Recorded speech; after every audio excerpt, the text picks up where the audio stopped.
General Asif Munir ملک کی تاریخ کے دوسرے فیلڈ مارشل بن گئے۔ وفاقی کابینہ نے وزیر اعظم کی تجویز پر منظوری دے دی۔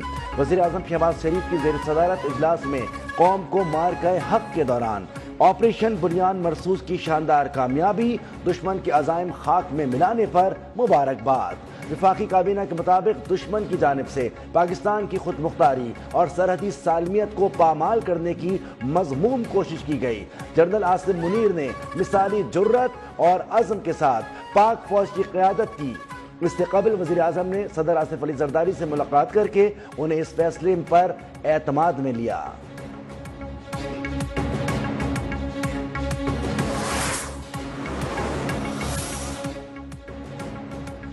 فیلڈ مارشل آصف منیر قوم کے شکر گزار۔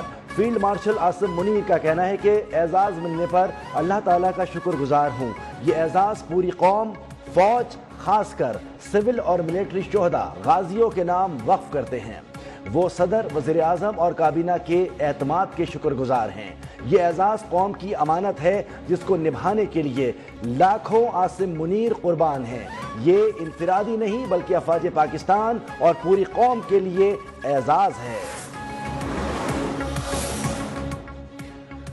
وفاقی کابینہ کا air chief marshal Zaheer Ahmed Babar Sidhu کی مدت ملازمت پوری ہونے پر ان کی خدمات کو جاری رکھنے کا متفقہ فیصلہ۔ کابینہ نے فیصلہ کیا کہ افواج پاکستان کے افسران اور جوان، غازی، شہداء اور مختلف شعبوں سے تعلق رکھنے والے پاکستانیوں کو آپریشن بنیان مرصوص کے دوران ان کی گراں قدر خدمات کے اعتراف میں اعلیٰ سرکاری ایوارڈ سے نوازا جائے گا۔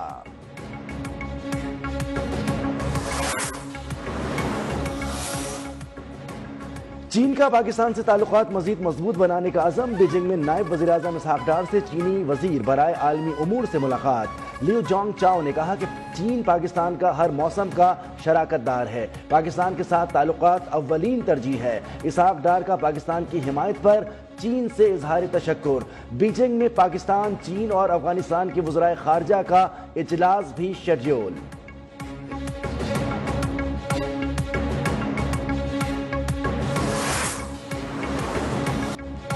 پاکستان کی قوم نہ پہلے جھکی تھی نہ اب جھکے گی۔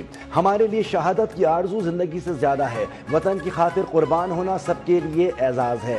D G I S P R lieutenant general Ahmed Sharif Chaudhry کا چائنا میڈیا گروپ کو خصوصی انٹرویو۔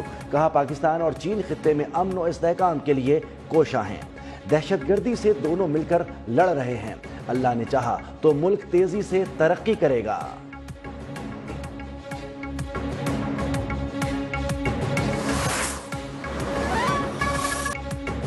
پاکستان نے گولڈن ٹیمپل کو نشانہ بنانے کا بھارتی الزام مسترد کر دیا۔ ترجمان دفتر خارجہ نے واضح کر دیا کہ گولڈن ٹیمپل جیسے مقدس مقام کو نشانہ بنانے کا تصور بھی نہیں کیا جا سکتا۔ پاکستان تو سکھ مذہب کے مقدس مقامات کا محافظ ہے۔ حقیقت یہ ہے کہ بھارت نے 7 مئی کی شب پاکستان میں عبادت گاہوں کو نشانہ بنایا۔ بے بنیاد الزامات کا مقصد بھارت میں اقلیتوں پر مظالم سے توجہ ہٹانے کی کوشش قرار۔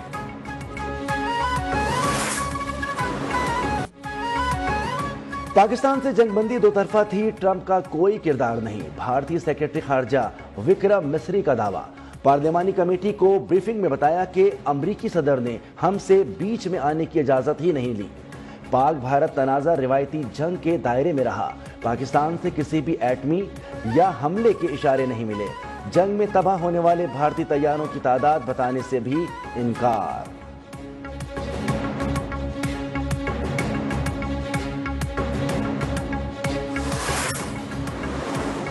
آپریشن سندور مودی سرکار کے لیے ناسور بن گیا۔ فوجی محاذ کے بعد بھارتی سفارتی محاذ پر بھی ناکام۔ سفارتی سطح پر ساکھ بحال کرنے کے لیے تشکیل کردہ وفد بھی اختلافات کا شکار۔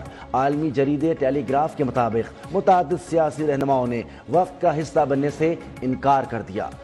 اپوزیشن رہنما سنجے روات نے کہا کہ مودی سرکار سفارتی کمیٹی سے بھی سیاسی فائدہ اٹھانا چاہتی ہے۔ اپوزیشن لیڈر راہل گاندھی نے بھی حکومت کے مسترد کر دیا۔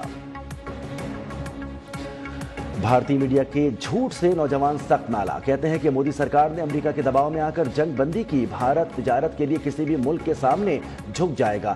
جنگ بندی کا جشن جس طرح پاکستان میں منایا گیا اس طرح بھارت میں نظر نہیں آیا۔ پاکستان کے لوگ اسے اپنی سفارتی سطح پر کامیابی سمجھتے ہیں۔